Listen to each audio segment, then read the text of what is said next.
Bonjour, je voulais vous partager aujourd'hui et vous faire découvrir je dirais une antenne d'hypnose très intéressante et peu connue, qui à mon avis devrait être plus largement diffusée. Alors, s'il vous plaît, n'hésitez pas à partager et surtout au public concerné, c'est-à-dire les femmes enceintes. J'ai rencontré Anne-Marie au cours d'un stage d'énergie chez Serge Boutboul, et notre formation commune en hypnose nous a fait entamer une discussion. J'ai très vite découvert qu'Anne-Marie s'était spécialisée dans un domaine bien particulier qui m'a vraiment interpellée et intéressée. Vous allez vite comprendre pourquoi. Anne-Marie, à la base, est sage-femme de formation et elle a rencontré l'hypnose en 2008 lors de la naissance à Brisbane en Australie de son neveu Benjamin, qui est né à la maison avec la méthode hypnobirthing, qui est l'équivalent anglo-saxon d'hypnonatal que pratique Anne-Marie aujourd'hui. Elle a tellement été bluffée par cette naissance qui était tout en douceur qu'elle a alors cherché à se former en hypnose pour son domaine de compétence, la périnatalité. Et c'est en 2010 qu'elle devient praticienne hypnonatale, qui est une formation proposée par Lise Bartoli, elle-même psychologue, clinicienne, hypnothérapeute à Paris. Depuis, elle enchaînera les formations pour se former toujours mieux dans ce domaine. Elle suit un cursus complet d'hypnose avec la Confédération française d'hypnose et thérapie brève. Elle se nourrit de nombreuses lectures, assiste à des tas de congrès, rédige un mémoire et obtient son certificat d'hypnose clinique qui valide plus de 500 heures de formation. Parallèlement, elle obtient un diplôme d'études supérieures universitaires d'hypnose médicale à la faculté de médecine de Marseille pour légitimer et permettre la mise en place d'un projet d'hypnose dans la maternité où elle travaillait à cette période, l'Étoile, maternité catholique de Provence, près d'Aix-en-Provence. Pour un accompagnement optimal, elle enrichit son bagage par un diplôme interuniversitaire en psychopérinatalité et des formations sur des thématiques comme le deuil périnatal, la psychopathologie de la femme enceinte, les addictions, les violences faites aux femmes et beaucoup d'autres sujets. Anne-Marie a commencé à proposer ses accompagnements spécifiques en tant que sage-femme libérale, praticienne en hypnose périnatale à partir de 2013. De très nombreux couples ont pu bénéficier de cette approche et peuvent témoigner des bienfaits de la méthode. Et il lui tenait tellement à cœur qu'un maximum de couples puissent en bénéficier que pour que cette méthode soit mieux connue et reconnue, qu'elle se développe en France et se diffuse dans nos maternités, elle a décidé de devenir formatrice pour transmettre cette hypnose périnatale. Bonjour Anne-Marie, je te remercie d'avoir accepté cette interview pour mieux faire connaître ton activité et puis ses bienfaits auprès des futurs parents et des bébés. Bonjour Sylvia, je te remercie vraiment de cette belle introduction sur mon parcours et sur ce qui me tient à cœur, c'est-à-dire le développement de l'hypnose périnatale, donc de partager ce que je fais pour que les mamans le connaissent mieux. Merci beaucoup. Oui, je trouvais que c'était un sujet qui était très intéressant. Merci à toi. Je voulais dire qu'habituellement, en fait, j'aime bien m'imprégner et m'inspirer un peu de l'environnement de travail des thérapeutes en allant dans leur cabinet. Mais aujourd'hui, nous sommes en visio parce que je crois que tu as fait, toi, le choix de ne pas avoir de cabinet. Et du coup, tu peux nous expliquer pourquoi? Alors, c'est tout à fait juste, je n'ai pas de cabinet. Au début, cela a commencé parce que j'exerçais l'hypnose périnatale en tant que sage-femme libérale, et du coup, sage-femme libérale se déplaçant à domicile chez les patientes, somme toute, c'est assez coutumier, c'est assez habituel. Et puis, j'ai testé à un moment donné sur Marseille d'avoir un mercredi après-midi par semaine un cabinet chez une collègue qui me partageait son cabinet, mais ça ne m'a pas vraiment plu. Déjà parce que du coup, c'était loin, que c'était dans la ville, et que c'était pas forcément Marseille, c'était pas le lieu où je voulais recevoir les mamans puisque j'habitais à côté d'Aix-en-Provence à ce moment-là. Bon, peu importe. Et puis après, j'ai exercé en cabinet sur la clinique où je travaillais à l'époque, c'est-à-dire la maternité de l'Étoile, à côté d'Aix-en-Provence, à Puy-Ricard. Et j'ai donc exercé des vacations 2 jours par semaine, le mercredi et le vendredi, où là, c'était… Ce qui m'a plu, c'est que les mamans étaient là de suite et que je ne perdais pas de temps dans les déplacements, bien sûr, c'est assez logique. Mais ce qui m'a moins plu, c'est que je n'avais pas la main sur la prise des rendez-vous. Et donc, je n'avais pas les mamans au téléphone avant pour leur expliquer de quoi il s'agissait. Donc, c'était, vous connaissez peut-être sûrement le système Doctolib, la prise de rendez-vous. Bah oui, bien Et sûr. du coup, voilà. Donc, puis finalement, ça s'est arrêté. J'ai repris le domicile. Et là, c'est moi qui donnais mes rendez-vous, qui pouvais déjà discuter et partager déjà avec les mamans leurs objectifs, leurs intérêts, leurs attentes. Et je préférais. Et dans Quant au leur déplacement environnement. à domicile, ça a vraiment un intérêt parce que là, je pense à Erickson, Milton Erickson, le père de l'hypnose ericksonienne, Oui. le fondateur, le père fondateur. Lui, il disait qu'il fallait s'immerger dans le monde du patient. Ben justement, chaque fois que j'allais à domicile chez les patientes, je m'immergeais dans leur monde et ça me rendait peut-être la tâche plus facile à moi. Et puis pour les futures mamans, c'était plus facile aussi parce qu'elles n'avaient pas à se déplacer et en cas de grossesse pathologique où elles devaient rester alitées ou bouger le moins possible, et ben ça tombait bien puisque je venais chez elles. Et j'ai continué à le faire, même après maintenant, je continue à le faire en tant qu'auto-entrepreneur. Je préfère toujours me déplacer à domicile. C'est un choix. D'accord. Voilà. Bon, on a compris pourquoi c'était intéressant. Alors, est-ce que cette méthode peut s'adapter à toutes les futures mamans ou est-ce qu'il y a des exceptions? Alors, cette méthode étant de l'hypnose, on va le voir après, de l'hypnose ericksonienne, elle va s'adapter à toutes les futures mamans qui le souhaitent, qui sont attirées par l'hypnose. Si elles ont déjà des résistances ou des peurs vis-à-vis de l'hypnose, bien sûr que ce n'est pas forcément conseillé parce que ça risque tout simplement de ne pas marcher. Hein, on va dire ça comme ça. Donc, si la maman est intéressée et après, si elle s'implique et qu'elle est motivée à faire les exercices, parce qu'en fait, en hypnose périnatale, ce qui est souvent, j'allais dire, indispensable, c'est d'allier les rencontres avec le thérapeute et la pratique, donc l'apprentissage et la pratique de l'auto-hypnose pour la future maman. Les contre-indications, à mon sens, ce sont les mêmes que pour l'hypnose d'une manière générale, c'est-à-dire que les troubles psychiatriques avérés, surtout la schizophrénie, la bipolarité, enfin certains troubles psychiatriques, l'hypnose peut être exercée par le psychiatre, mais pas par quelqu'un qui ne connaît rien en psychiatrie. Voilà. D'accord. Mais sinon, je veux dire, à partir du moment où une grossesse se passe bien ou moins bien, il n'y a pas d'exception. Si la maman est OK pour faire de l'hypnose, de ce côté-là, dans tous les c'est tout bon. cas, dans tous les cas, c'est juste ses attentes ou les objectifs qu'elle va mettre dans l'hypnose qui vont être différents, puisque j'allais dire, il n'y a pas de… Il y a un cadre, mais après, tout est possible. Donc, même une future maman dont la grossesse se passe bien, qui n'a pas de peur particulière, si elle a envie d'accoucher sans péridurale, par exemple, ça pourrait être intéressant pour elle, l'hypnose. Et puis d'autres mamans, mais après, tu vas me poser des questions, je crois, sur… On va développer, hein. Bon, on va couper ça. Oui, on va développer. Mais juste, c'est intéressant que tu me parles de péridurale parce que du coup, quand tu me dis une future maman qui veut accoucher sans péridurale, ça veut dire que tu vas pouvoir travailler sur la douleur? Bien sûr, ça fait partie… Alors, on ne peut pas travailler seulement sur la douleur. Parfois, j'ai eu des patientes qui venaient en hypnose périnatale juste parce qu'elles souhaitaient accoucher sans péridurale et elles ne comprenaient pas pourquoi je faisais avec elles tout un travail psychique, psychologique sur les peurs. C'est tout simplement que toutes les techniques d'hypnonalgésie, si la maman est dans la peur et n'arrive pas à gérer sa peur, elles n'y arriveront pas. Donc, il faut absolument travailler sur les peurs aussi. D'accord, ok, merci. Alors, à l'inverse de ma question précédente, des exceptions, quand je te parlais des exceptions, est-ce qu'il y a au contraire des circonstances où la méthode est particulièrement recommandée, justement?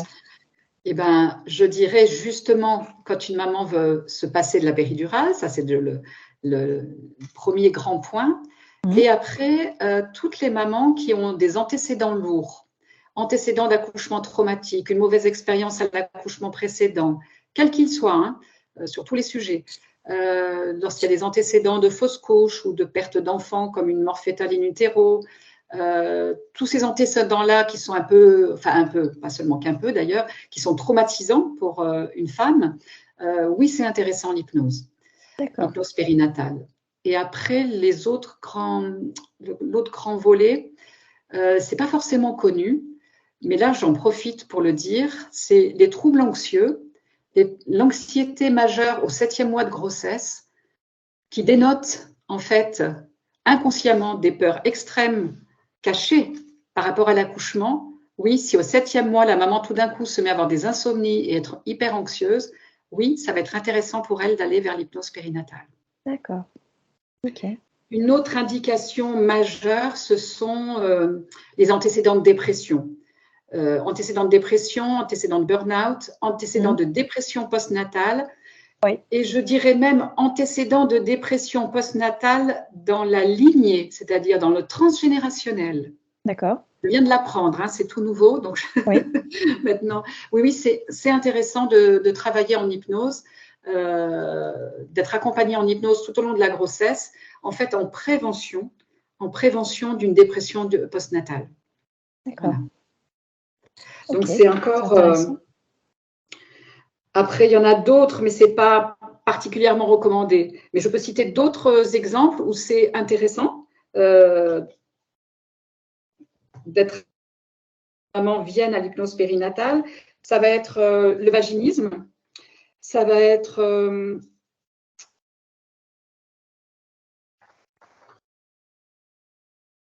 Donc, j'ai entendu vaginisme. Donc, je parlais de vaginisme et je parlais de contractions qui persistaient malgré le traitement médical. Là, je pense aux mamans qui sont en menace d'accouchement prématuré. Elles sont peut-être même hospitalisées à domicile ou à la maternité. Et malgré tout, il persiste des contractions.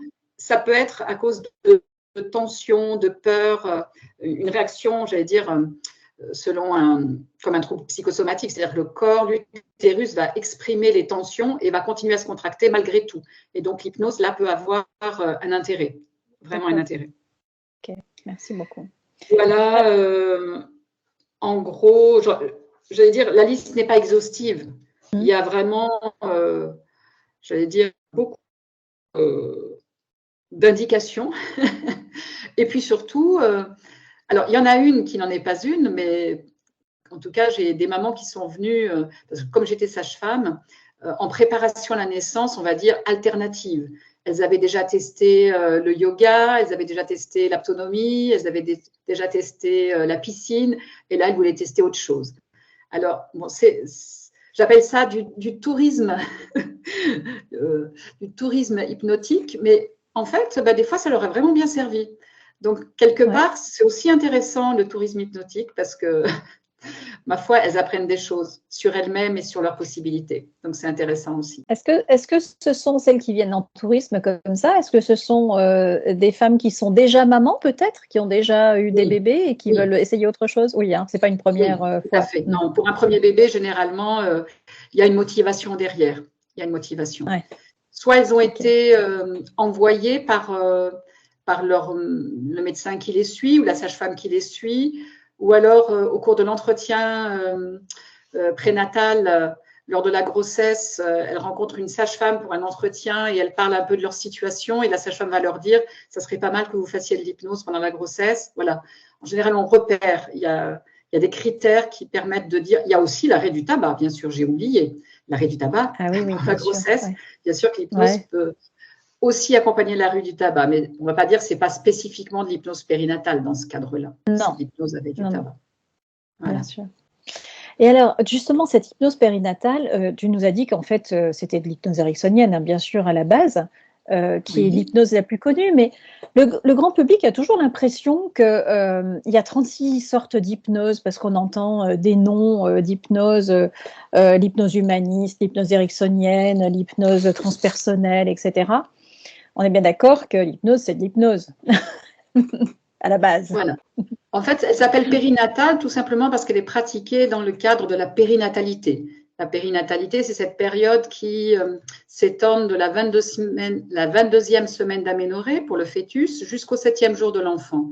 Et puis ensuite, par extension, on appelle hypnose périnatale toute cette période qui va du désir d'enfant, qui passe même par la procréation médicalement assistée, qui passe par toute la grossesse, l'accouchement, les suites d'accouchement et l'établissement du lien mère-enfant, l'allaitement maternel. En fait, ça couvre toute cette période-là. Donc, j'allais dire, c'est périnatal, on est d'accord, c'est pas que prénatal. Voilà. Tu ne suis pas que la femme enceinte. Si c'est prénatal, c'est que prénatal, et si c'est périnatal, c'est tout l'environnement. Ça englobe tout ça. Donc, j'allais dire qu'il y a même des personnes qui maintenant se spécialisent non seulement dans l'hypnose périnatale, mais vraiment la PMA, l'infertilité. Finalement, les personnes arrivent à se spécialiser dans un domaine particulier. Et pour moi, le problème de la spécialisation, c'est que ça multiplie les comment on peut appeler ça ? Les consultations avec des personnes différentes. Pour la future maman, pour moi, le lien de sécurité le plus important, c'est qu'elle puisse établir un lien privilégié avec une seule et même personne. Donc, c'est dommage, cette multitude d'intervenants autour de la naissance, même si tout le monde travaille en réseau, même si c'est un réseau de soutien, un réseau de périnatalité, c'est un réseau de soutien.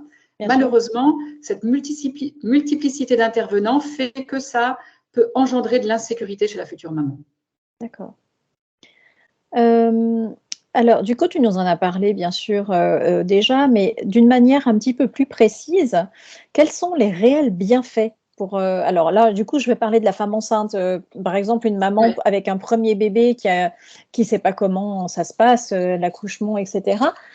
Et puis, une deuxième question en même temps, qui est très liée, c'est est-ce que la maman est la seule bénéficiaire de tout ça ou est-ce que ça agit aussi, du coup, sur le bébé ? Alors, je vais répondre, je vais peut-être d'abord développer un modèle avec lequel je travaille principalement, qui s'appelle Hypnonatal, qui a été créé par Lise Bartoli dans les années 2000. Lise Bartoli est donc psychologue, clinicienne, hypnothérapeute sur Paris. Et elle a créé ce modèle et malgré toutes les formations et ateliers que j'ai pu faire par ailleurs, je suis toujours revenue à ce modèle parce qu'il a tout ce qu'il faut. Il a tout ce qu'il faut. Donc, en fait, il est basé sur 4 rencontres et l'apprentissage de l'auto-hypnose que la maman va pratiquer entre les rencontres. 4 rencontres qui ont lieu idéalement au début du 4e mois et qui s'étalent une fois par mois jusqu'à un mois avant la date prévue pour l'accouchement. Et ce modèle, il a 4 grands axes de travail. Et après, je vais faire le lien avec justement les bienfaits pour la future maman. Les 4 axes de travail, le premier, c'est renforcer le lien avec le bébé et la communication avec le bébé. Donc là, pour le futur maman, parfois, elle a des difficultés, cette future maman, d'autant plus si elle a, j'allais dire, déjà fait une fausse couche, par exemple. En général, elle se prive de la relation avec le bébé tant qu'elle n'est pas sûre que la grossesse va se poursuivre. Donc, Hypnonatal, déjà, va permettre d'établir ce lien, de rassurer la maman, de la réconforter, de lui amener de la sérénité, beaucoup plus de sérénité, tout au long de la grossesse. Avec ce lien avec le bébé, elle va pouvoir communiquer, et c'est un lien qui fonctionne dans les 2 sens, c'est-à-dire de elle à lui, et enfin, quand je dis lui, c'est le bébé, bien sûr, et inversement. C'est-à-dire que le bébé va aussi rassurer sa maman sur le fait qu'il se développe bien, qu'il bouge bien et que tout se passe bien pour lui à l'intérieur.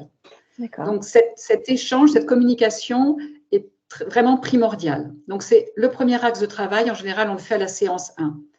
La séance 2, c'est un travail sur les peurs et tout ce qui pourrait venir interférer négativement, soit avec le déroulement de la grossesse, soit avec le déroulement de l'accouchement. Et là, c'est un peu une séance, on va dire, je ne vais pas dire de psychothérapie, mais très basée beaucoup sur la psychologie, mais en toute,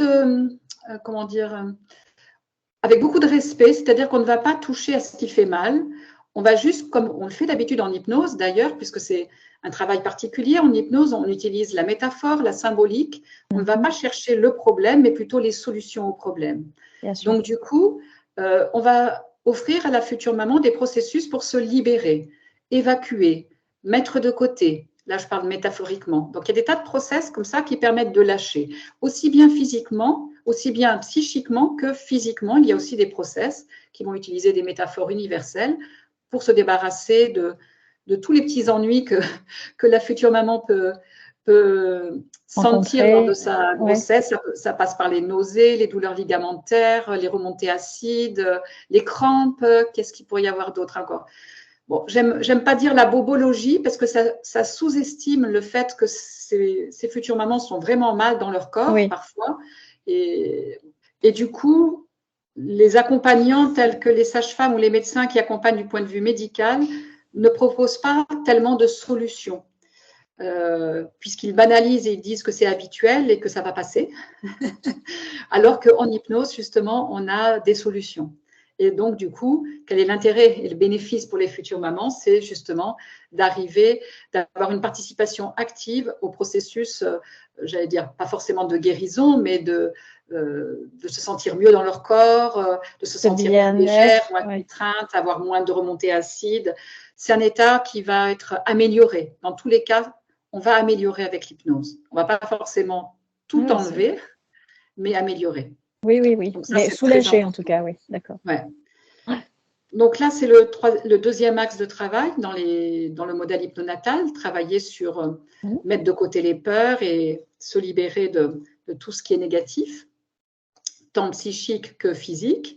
Et puis, il y a, à la séance 3, on fait un travail sur les ressources. Elle vise à renforcer la confiance de cette future maman dans sa capacité à être mère et à mettre au monde son enfant. Donc, cela prend vraiment tout son intérêt actuellement où la plupart des femmes se laissent accoucher par le médecin ou la sage-femme. Donc, quelque part, c'est leur redonner le pouvoir. Et ça, c'est quelque chose que beaucoup de femmes souhaitent parce que redevenir active dans son accouchement, quelque part, ça va faire partie comme de ces périodes de, comment on appelle ça, le passage de l'enfance à l'adolescence, de la jeune femme à la mère, un rite de passage. C'est un rite de passage, j'allais dire. Et s'il est vécu de manière passive, c'est vrai que c'est ça aussi qui va jouer dans la dépression du postpartum. Ça a vraiment un intérêt, il faut le savoir. Qu'en fait, plus la femme aura l'impression, même si ce n'est pas réel vraiment, c'est pas grave, mais si la femme a l'impression d'avoir cette participation active à la mise au monde de son enfant et sans les choses, et actrice de son accouchement, ça va vraiment prévenir. D'abord, ça va lui donner de la force, quelque part, ça va être une expérience incroyable pour elle, et en plus, même sous péridurale, et c'est un atout dans la prévention de la dépression du postnatal et dans l'établissement du lien mère-enfant aussi. Donc voilà. Le quatrième grand axe d'hypnonatal, c'est un travail sur la futurisation positive de la naissance. Donc, qu'est-ce que ça veut dire? C'est un petit peu, c'est-à-dire vivre par avance son accouchement idéal en état hypnotique. Alors, avec quelques précautions quand même, c'est-à-dire en ajoutant en suggestion, quand on accompagne en hypnose, que même si cela se passe d'une manière différente, la maman reste sereine, calme et accepte les changements, les imprévus par rapport à l'accouchement idéal projeté.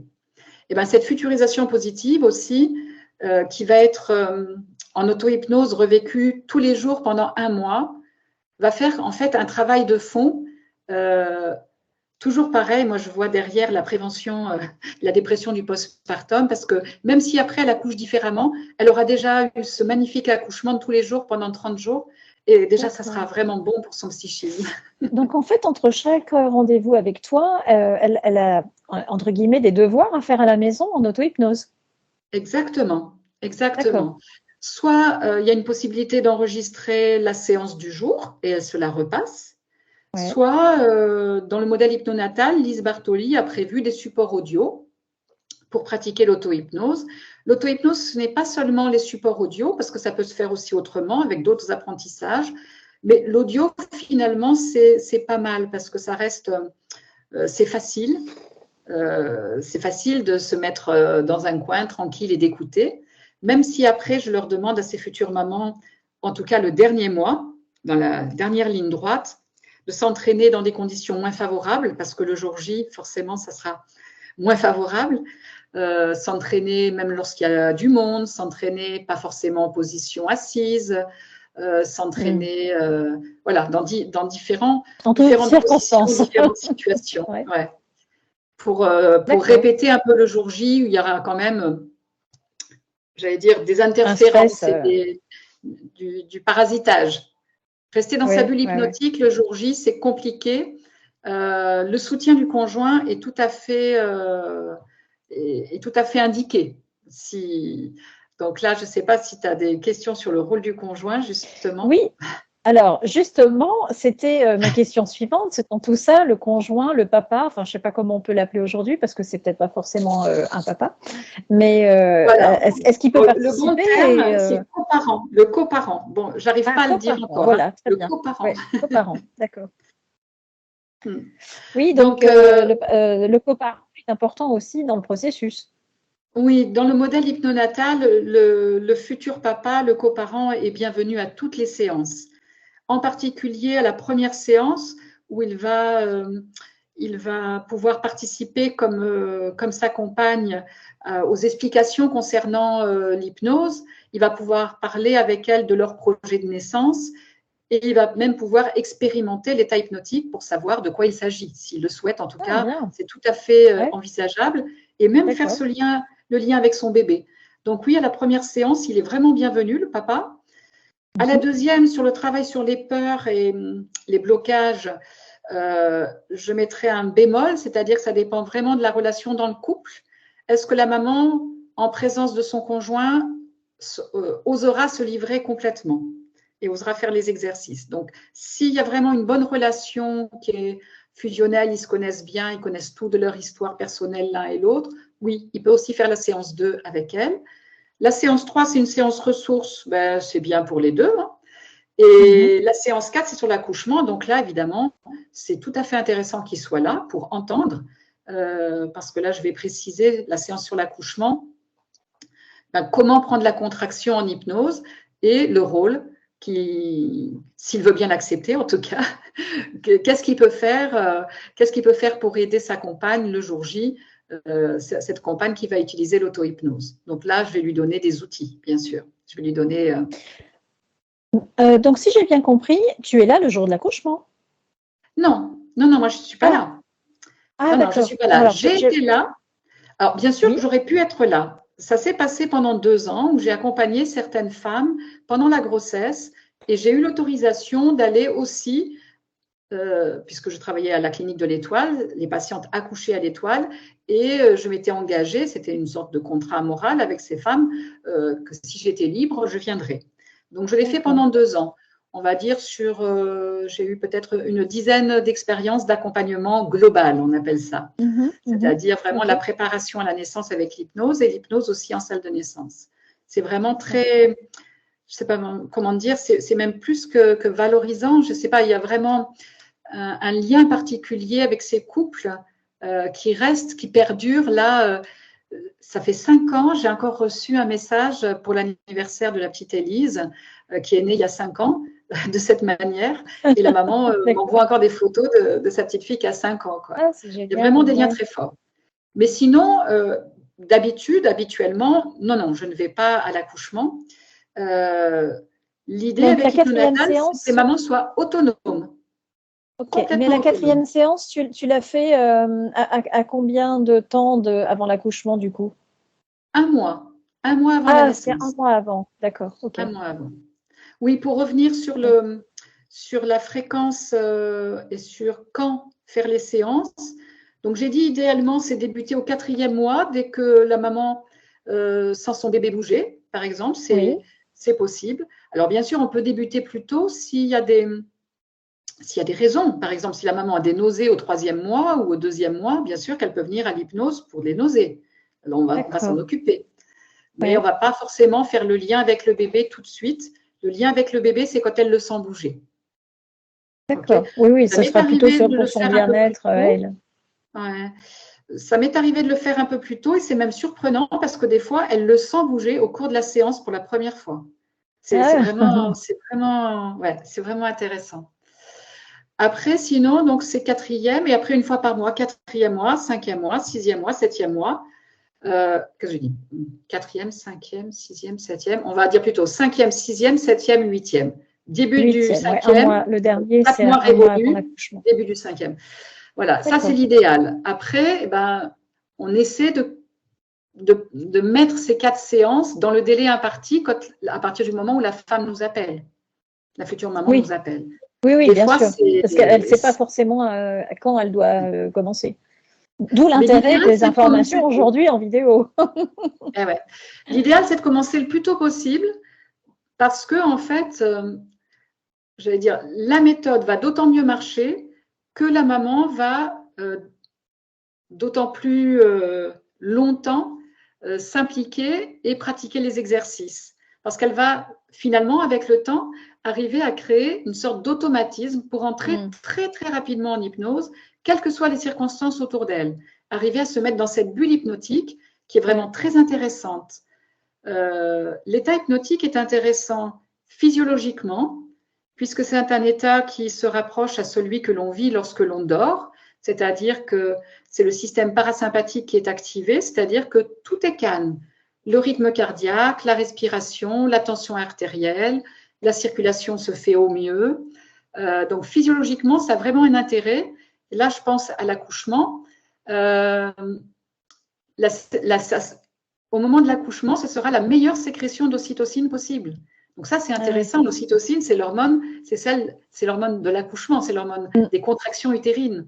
Donc l'état hypnotique va favoriser la meilleure sécrétion d'ocytocine. Là, je pourrais dire aussi sur l'allaitement, ça sera la meilleure sécrétion de prolactine. C'est un état d'optimisation, l'état hypnotique. Physiologiquement, émotionnellement, lorsque l'on est dans une bulle hypnotique, on est comme observateur de l'expérience que l'on vit. C'est-à-dire qu'on a ce recul, cette distance par rapport à l'expérience, et du coup, c'est plus facile de gérer ses émotions.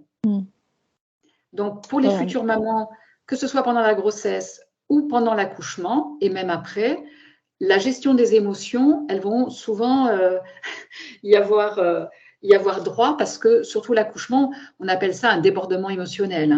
Mais pendant la grossesse aussi, il peut y avoir des moments, là je pense au premier trimestre, il y a le yo-yo émotionnel du premier trimestre. Bon, il n'y a pas que, il y a tout au long de la grossesse, même si pour certaines femmes. Donc l'hypnose a vraiment tout son sens et tout son intérêt pour toutes ces femmes qui, émotionnellement, soit ont du yo-yo, et de toute façon, au moment de l'accouchement, elles vont vivre de manière beaucoup plus sereine la naissance si elles se sont préparées avec l'hypnose.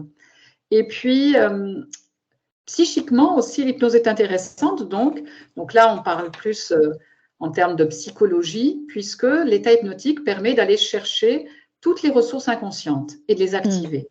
Et donc ça, c'est super intéressant aussi. Bien sûr. Ok, voilà. Et alors du coup, tu m'as répondu pour la future maman, pour le coparent, et ma question était aussi sur le bébé. Quel est l'intérêt pour le bébé? Eh bien, pour moi, le bébé, enfin pas que pour moi, je veux dire par expérience, par retour de beaucoup de parents, ils sont relativement étonnés que le bébé soit zen. Eh bien, moi, je ne suis pas étonnée que le bébé soit zen. En fait, je ne suis pas du tout étonnée, puisque la future maman se met dans cet état hypnotique qui, comme je le disais, est quand même physiquement très particulier, avec une sécrétion d'endorphine. Je pense que le bébé le perçoit. Et d'ailleurs, j'en veux pour preuve, lorsque je reçois les futures mamans, ça m'est arrivé en consultation monitoring à la maternité de l'Étoile. Si je fais une séance d'hypnose alors que la maman est sous monitoring, je peux voir au niveau du rythme cardiaque du bébé enregistré par monitoring que le rythme du bébé est comme un rythme de sommeil. D'accord. Pour moi, effectivement, le bébé, c'est tout à fait normal qu'il soit zen, puisque la maman baigne dans les endorphines et que le bébé, lui aussi, a ses endorphines, puisque avec la perfusion placentaire, il partage tout ça avec sa maman. On sait aussi, d'autre part, que les états émotionnels de la maman sont perçus par le bébé. Donc, si la maman est plus sereine, plus calme, plus zen, le bébé le sera lui aussi. Et vraiment, de nombreux parents ont témoigné de leur bébé qui était alors à la fois zen et en même temps quelque chose dans le regard, comment expliquer ça? Pas un regard d'adulte quand même pour un nouveau-né, mais il regardait avec beaucoup d'intensité. Ouais, ouais, un regard un peu sérieux.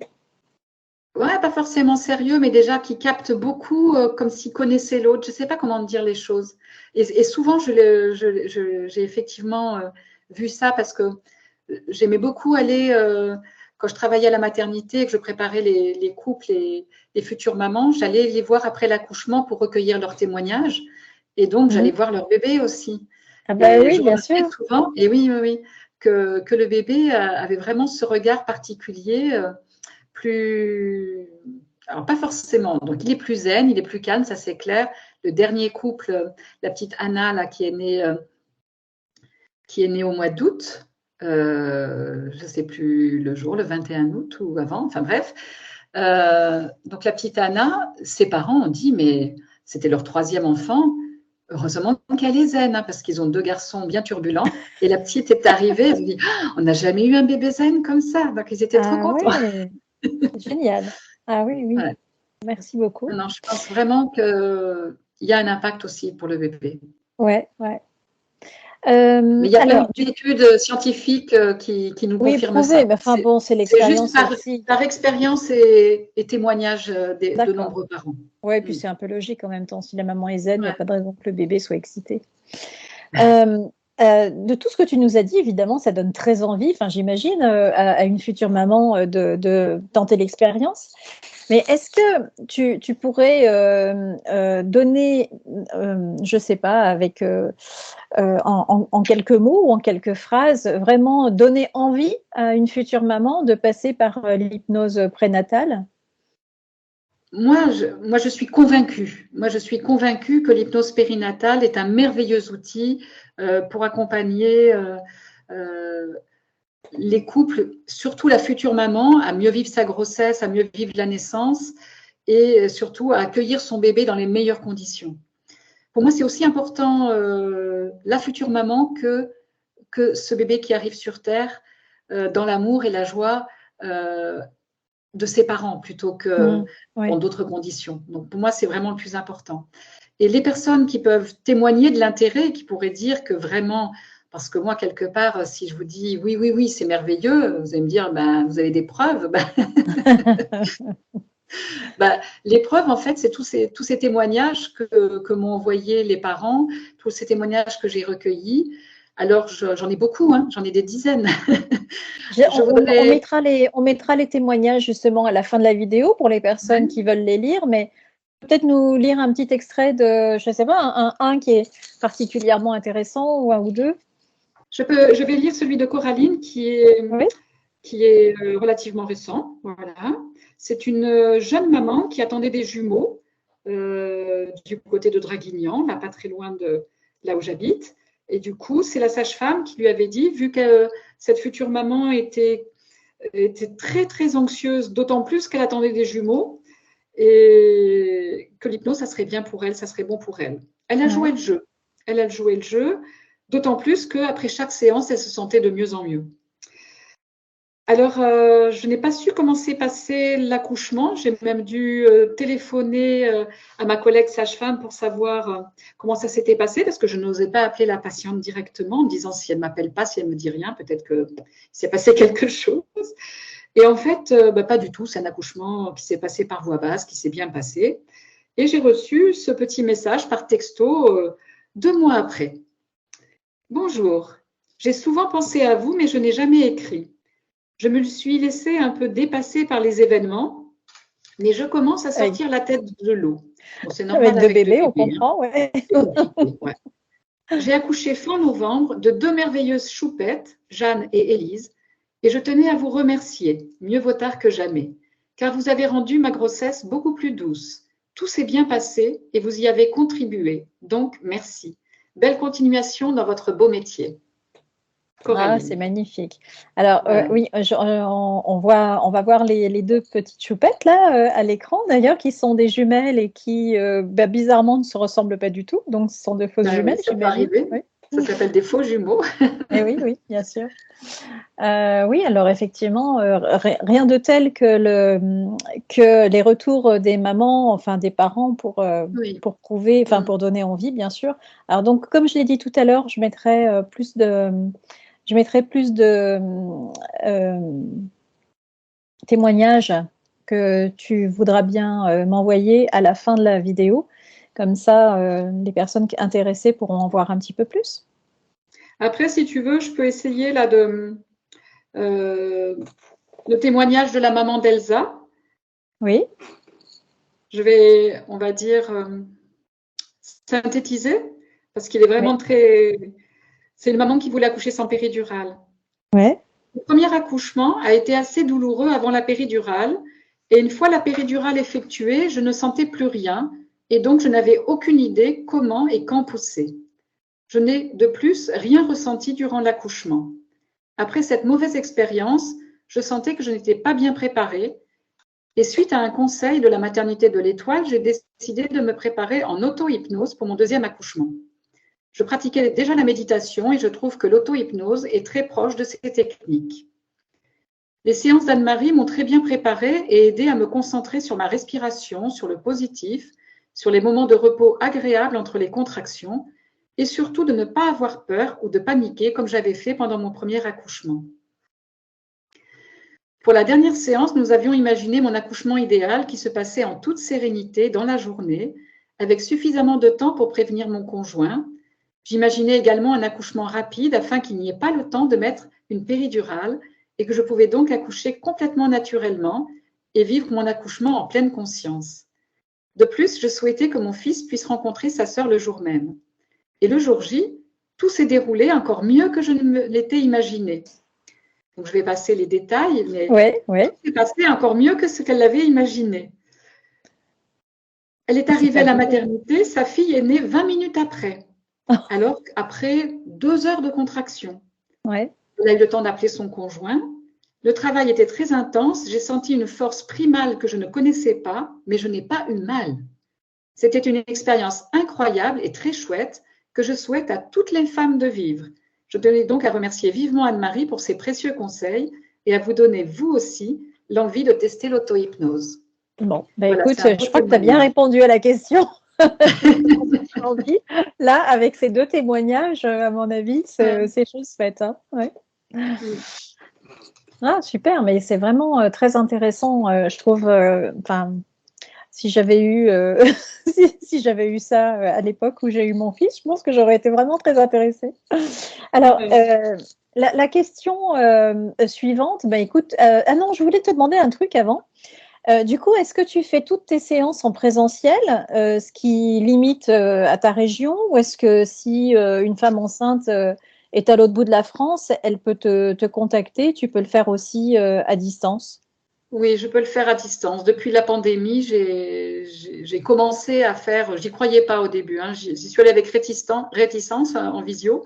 Et puis finalement, ça marche très bien. D'abord, je Ça l'ai se passe fait bien? avec que les femmes qui connaissaient déjà l'hypnose ou que je connaissais.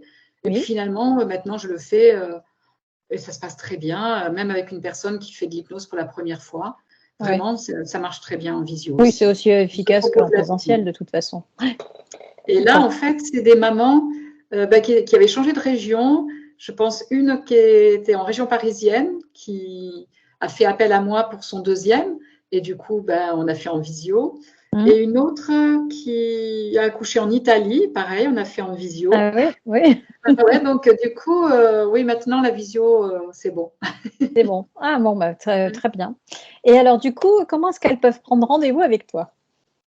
Alors, bien sûr qu'elles peuvent tout simplement m'appeler avec mon téléphone au 07 82 53 12 38, me laisser un message si jamais elles ne m'ont pas en direct, j'y répondrai de toute façon, ou par mail, annemarie.lajeunesse@free.fr et je réponds le plus rapidement possible. C'est vrai que j'aime bien avoir une petite entrevue téléphonique ou avant de débuter, pour vraiment Oui, savoir ce que veulent bien sûr. les futures mamans. D'accord. Voilà. Super, et ben merci beaucoup Anne-Marie pour toutes ces explications sur cette activité qui est vraiment super intéressante. J'espère que cette interview permettra de donner envie à des futures mamans de faire appel à toi et à ta méthode, parce que je trouve que c'est vraiment un plus. Et à mon avis, c'est pas très connu, donc ça vaut vraiment la peine de le diffuser, de le faire savoir au plus grand nombre de personnes.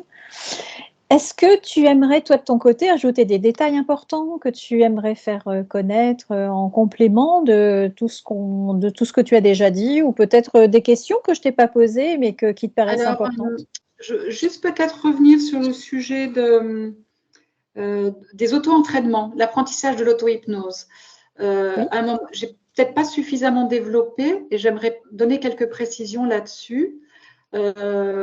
L'auto-hypnose, c'est finalement rentrer soi-même en état hypnotique sans le thérapeute à côté.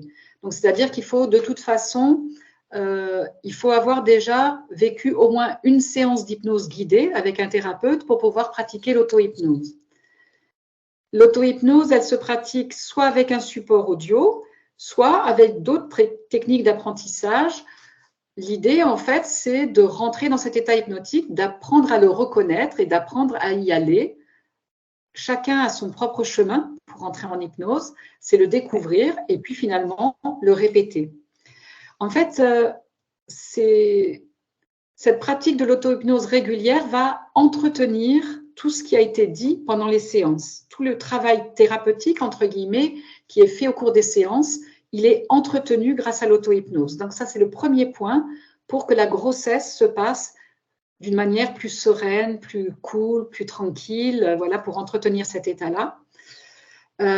Donc c'est important la pratique. Et puis, mmh, par rapport à l'accouchement, pour être autonome le jour J, parce que vous n'êtes pas sûr que le thérapeute soit présent lors de l'accouchement, même si on confie les rênes ou le guide au futur papa ou aux coparents, et ben c'est pas forcément évident. C'est vraiment le fait d'avoir vraiment beaucoup travaillé en auto-hypnose, d'avoir créé de nouveaux conditionnements positifs et comme une sorte de bouton on-off pour que la ouais. future maman puisse vraiment se mettre en mode automatique en Mhm. auto-hypnose.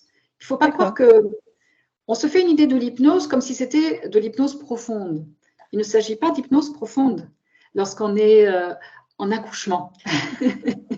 C'est de l'hypnose légère ou moyenne. En aucun cas, c'est de l'hypnose profonde. L'hypnose profonde ne serait même pas souhaitable, puisque ça serait comme si vous étiez sous anesthésie générale. Donc, je Oui, suppose que puis en vous pouvez vivre. auto-hypnose, oui, Voilà. une hypnose profonde en auto-hypnose, c'est pas, je pense Ouais. pas que ce soit possible. Ouais. Donc, voilà, que les futures mamans se rassurent, il s'agit vraiment d'hypnose légère et moyenne. Et c'est un état, en fait, qui est très facile à obtenir. C'est un peu comme lorsque vous êtes dans les nuages, dans la lune, ou un peu ici, un peu ailleurs. Ce n'est ni plus ni moins que ça. Et surtout, débrancher le mental, débrancher le cognitif et se protéger de toutes les stimulations, ce qu'on appelle du néocortex, qui vous ramènent à la peur, à l'adrénaline et à toutes ces hormones qui ne sont finalement qui ne sont pas les amis de la naissance. Oui, ce qui est, voilà, alors avec les explications, effectivement, une personne qui n'a jamais fait d'hypnose, ça peut paraître un peu compliqué, mais une fois Ouais. guidée et une fois la séance faite, c'est très facile après d'arriver à le Mm. refaire. C'est très facile. Très facile. Et après, bon, j'ai même enregistré un support audio spécifique pour le jour J. Je l'ai appelé hypno-accouchement le jour J. Et Ah, certaines futures génial, mamans l'ont utilisé. Oui, oui. d'accord, super. Pour Lise Bartoli, non, il y a deux supports audio. Il y a hypno-grossesse, hypno-accouchement, mais plutôt en préparatif, en Oui, oui, anténatal. Et moi, j'ai enregistré un support audio pour accompagner le jour J. pour Il y a des l'accouchement le futures jour mamans que J. ça aide. Et puis d'autres qui ne vont pas l'utiliser. Elles l'auront Ouais. juste utilisé avant. Oui, Mais oui, oui, bien pendant, sûr, bien on a sûr. Bon, après, c'est ses au choix choix de la maman, bien musicales, sûr. une manière d'être. Voilà. Eh ben, écoute, merci beaucoup. Ça donne vraiment envie. Je te remercie d'avoir pris le temps de cette interview. Et puis, je souhaite à plein de futures mamans de découvrir cette belle méthode et de faire appel à toi pour accoucher dans de belles conditions et avoir un bébé bien zen. C'est tout à fait ça. Merci. Merci Sylvia. Je t'en Merci prie. beaucoup. Merci à toi, merci. Alors avant de vous mettre la liste des témoignages des futures mamans qu'a traité Anne-Marie, je voulais partager avec vous un coffret de cartes qui sont destinées aux futures mamans justement et que je trouve très intéressant. Je vous lis ce qui est au dos du coffret. Pendant 9 mois, votre bébé perçoit votre histoire, vos émotions, vos attentes et forge déjà son équilibre affectif. Ce coffret de 42 cartes illustrées, accompagné d'un livre, vous propose de vivre votre maternité en conscience pour réveiller votre potentiel intuitif et accéder à vos leviers de transformation. Vous serez alors à même de vous relier à votre bébé en tissant avec lui des liens puissants. Tous les changements positifs installeront une paix intérieure dont votre enfant profitera pleinement pour grandir avec le formidable sentiment d'être accompagné et aimé. Facile à réaliser, les visualisations de chaque carte activent subtilement vos ressources inconscientes pour alléger ce qui peut parfois peser durant la période sensible de la grossesse et transmettre ainsi ce qu'il y a de meilleur à votre enfant.